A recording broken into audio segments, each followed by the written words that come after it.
ভারতীয় জনতা পার্টির ভণ্ডামো যদি কেউ ধরে থাকে সেটা ওই রামরাজ্যের অযোধ্যা প্রথম ধরেছিল। তাই অযোধ্যাতে ভারতীয় জনতা পার্টি পরাজিত হয়েছিল। উত্তরপ্রদেশের রেজাল্ট দেখুন, লোকসভার রেজাল্ট দেখুন উত্তরপ্রদেশে, যার কারণ যোগী আদিত্যনাথকেও প্রশ্নের মুখে পড়তে হয়েছিল।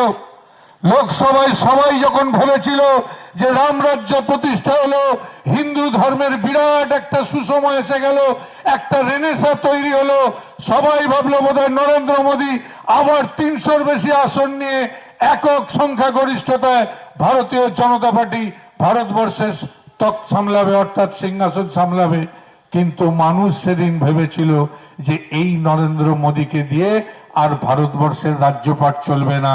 তাই সেই 2024-এ যখন স্বপ্ন দেখাচ্ছিল হিন্দুত্বের, সেই সময় হিন্দু মানুষগুলো তারা গর্জে উঠেছিল আর ভারতীয় জনতা পার্টিকে সরানোর জন্য একক গরিষ্ঠতা দূরে থাক, আজকেও ভারতীয় জনতা পার্টি যে ভারতবর্ষ শাসন করছে, জেনে রাখবেন দুদিকে দুটো ক্র্যাচ নিয়ে আজকে তাকে সেই রাজ্যপাট চালাতে হচ্ছে।